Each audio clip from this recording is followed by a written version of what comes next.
Assalamu alaikum everyone and thank you very much for tuning in to the Yusuf Rizvi official channel। और जैसा videos के अंदर बहुत से लोगों ने मुझसे पूछा कि म्यूचुअल फंड्स के बारे में आपने बात की थी, तो म्यूचुअल फंड्स को सिलेक्ट करने के लिए क्या करना चाहिए, म्यूचुअल फंड्स के लिए प्रोसेस क्या है, किसके थ्रू जाना चाहिए। तो ये बड़ा अच्छा सवाल है। प्राइमरीली देखिए, म्यूचुअल फंड्स उन लोगों के लिए ज़्यादा सूटेबल होते हैं जो लोग रिस्की स्टॉक्स नहीं लेना चाहते, या वो फील करते हैं कि मैं एक प्रोफेशनल को एक फी दूंगा और वो मेरे पैसे को इन्वेस्ट करता रहेगा।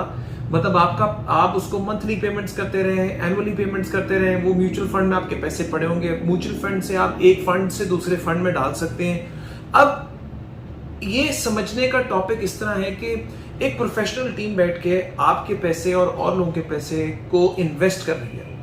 अब उसके अंदर ये है कि उनको, अब मैं जो एसोसिएशन है म्यूचुअल फंड्स की, उनकी एक वेबसाइट भी है। वो वेबसाइट आप लिंक में देखेंगे, मैं नीचे मेंशन कर दूंगा। उस वेबसाइट पे जाके आप सारे मेजर जो म्यूचुअल फंड्स हैं, एक तो उनकी टाइप्स और उनकी परफॉर्मेंस आप देख सकते हैं पिछले 1 साल तक की। उसके अलावा ये उनकी करंट जो डेटा उनके पास होगा। अगर आप उनके पर्सनली आप उनको कोई पसंद है और आप उसकी वेबसाइट पे जाएंगे तो वहां पर उनकी मंथली रिपोर्ट्स भी जनरेट होती हैं।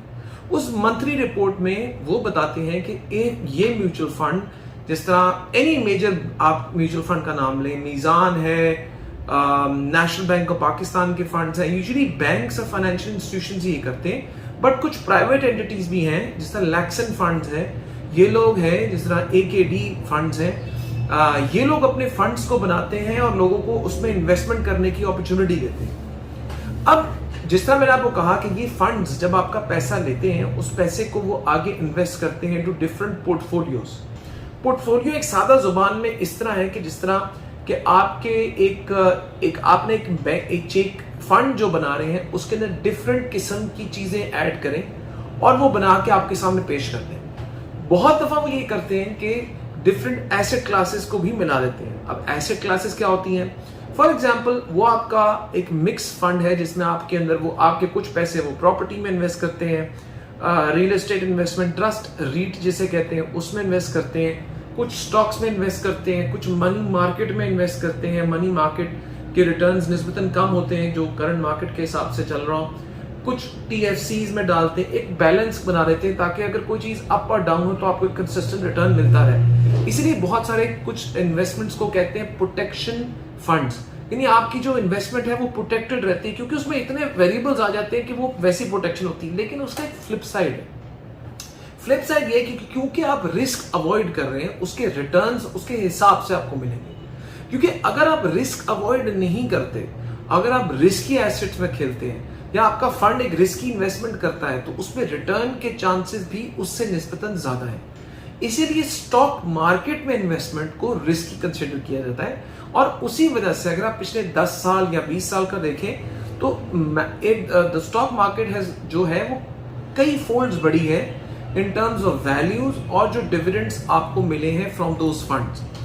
अब पॉइंट अब ये है कि आपके पास क्या चॉइसेस हैं और आप कितना रिस्क लेना चाहते हैं। अगर आप यंग हैं, और यूजुअली एक जो पैरामीटर यूज होता है फॉर दिस इन्वेस्टमेंट, वो आपकी एज है और आपकी रिस्क एपेटाइट है। क्योंकि रिस्क एपेटाइट का मतलब क्या है कि आपकी एज, एग्जांपल आप 20 साल के हैं, 18 साल के हैं, यंग हैं, आपको एग्रेसिव और रिस्की स्टॉक मार्केट फंड्स में जाना चाहिए। क्यों? क्योंकि आपके पास काफी टाइम लाइन है। अगर मार्केट्स 2 साल 3 साल डाउन भी रहेंगी तो, क्योंकि स्टॉक मार्केट डिपेंड करती है पॉपुलेशन पे, आपकी कंपनीज पे, ये कंपनीज ग्रो करेंगी ओवर द टाइम। पाकिस्तान में पॉपुलेशन बढ़ेगी, लोगों की कंजम्पशन बढ़ेगी, चीज को ऊपर, और स्टॉक मार्केट को इवेंचुअली ऊपर जाना ही है over a long period of time. तो उसमें आपके मार्जिन्स और अर्निंग ज्यादा हो जाती है, क्योंकि जो मेजर स्टॉक फंड्स हैं वो आपके ज्यादातर पैसे स्टॉक्स के अंदर डालते हैं और थोड़ी बहुत अमाउंट रखते हैं फॉर एनी ट्रांजैक्शन। उसमें वो ट्रांजैक्शन जितनी ज्यादा करेंगे उतना आपको रिटर्न भी ज्यादा देने की कोशिश करेंगे। अब उस ट्रांजैक्शन की वजह से उनकी फी भी कटेगी, तो जितना एक्टिवली उसको वो ट्रेड करेंगे, अंदर बाहर होने की कोशिश करेंगे आपके पैसे के साथ, उतना आपको फी भी थोड़ी ज्यादा देनी पड़ेगी, क्योंकि आपके लिए काम कर रहे हैं और उसके रिटर्न्स पे भी उस पर डिपेंडेंट हो जाएगा। तो अगर आप यंग हैं तो यंग होते हुए you can go into aggressive funds. आप कहें कि जी मैं स्टॉक मार्केट फंड में जरूर जाऊंगा, क्योंकि मेरे पास एज का टाइम है, 5 साल मार्केट नहीं परफॉर्म करती, 10 साल परफॉर्म नहीं करती, आपके पास फिर भी एक एज है, you can go ahead and go into that fund. अगर आपकी एज है for example you the age of 60, अब 60 की एज में आप इतने एग्रेसिव फंड्स में, अगर आपके पास अलग फाइनेंशियल प्लानिंग हुई भी है और फाइनेंशियली सिक्योर है, तो आपको जो रिटायरमेंट फंड मिला है आप उसको किसी एग्रेसिव मोड में नहीं डाल सकते, क्योंकि आपके पास अगर मार्केट्स डाउन हो और आपके नेगेटिव रिटर्न्स आते हैं, जो कई कुछ सालों तक स्टॉक फंड में नेगेटिव रिटर्न्स आते रहे हैं, आपको प्रॉफिट नहीं हो, आपकी वैल्यू गिरी रही, लेकिन जो पेशेंस के साथ चले जाते हैं लॉन्ग टर्म में उनको फायदा ही आता है। तो इस तरह के लोग मनी मार्केट फंड में जाते हैं, जहां वो आपका पैसा बेसिक सिक्योरिटीज में, जो गवर्नमेंट सिक्योरिटीज है उसमें इन्वेस्ट करते हैं, जहां से उन्हें रिटर्न मिलता है। टर्म TFCs होते हैं, टर्म फाइनेंस सर्टिफिकेट्स, बड़ी कॉर्पोरेट्स को फंड देते हैं, बॉन्ड्स देते हैं, उनमें इन्वेस्ट करते हैं, उसमें आपको एक अच्छा consistent return over a period of time मिलता रहता है और आपका पैसा भी सिक्योर रहता है, तो आपको मुनाफा भी मिल रहा है और आपका पैसा भी एक तरह सिक्योर है।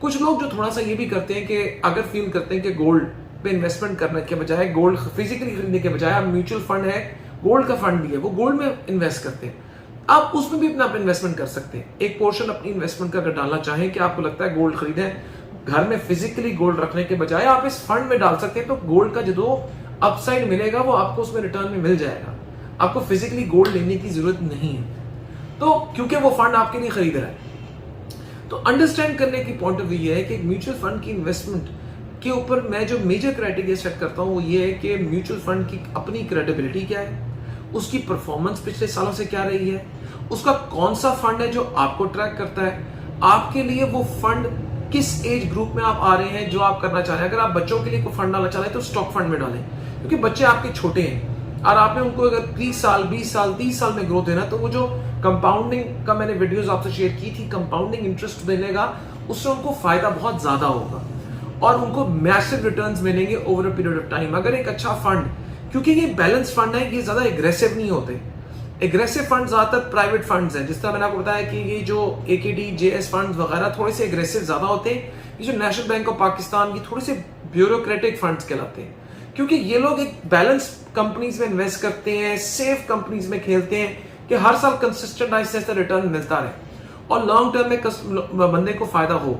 इसमें कोई बात गलत नहीं है, ये रिटर्न्स है, लेकिन over a period of time ये बात आपको अंडरस्टैंड करनी जरूरी है कि 1% से भी कई आपकी प्रॉफिटेबिलिटी में over a period of time फर्क पड़ जाता है।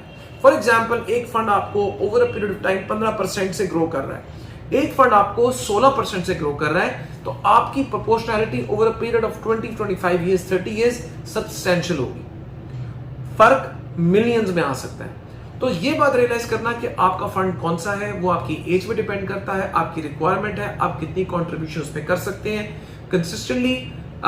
जो एक फॉर्मूला है वो मैं एक अलग वीडियो में आप लोगों से शेयर करूंगा अबाउट हाउ टू, मतलब लॉन्ग टर्म बेसिस के ऊपर क्या फॉर्मूला ऐसा होता है जिससे आपको लॉन्ग टर्म इन्वेस्टमेंट्स के साथ साथ आपको रिटर्न बेसिकली सही मिलता है, वो एक अलग वीडियो के लिए। But thank you very much. If you have any questions जो आपको लगे कि आपको क्लियरिटी ना हो और आप क्लियरिटी और चाहते हो, वो मुझे मैसेज कर दें, मैं उसके नीचे उसके बारे में जवाब देने की पूरी कोशिश करूंगा। उसके बाद फाइनली मैं आपसे बात करूंगा कि जिस तरह मैंने आपसे कहा कि जितनी आप रिस्क एपेटाइट रखते हैं उतने रिस्की स्टॉक फंड के अंदर जाएं।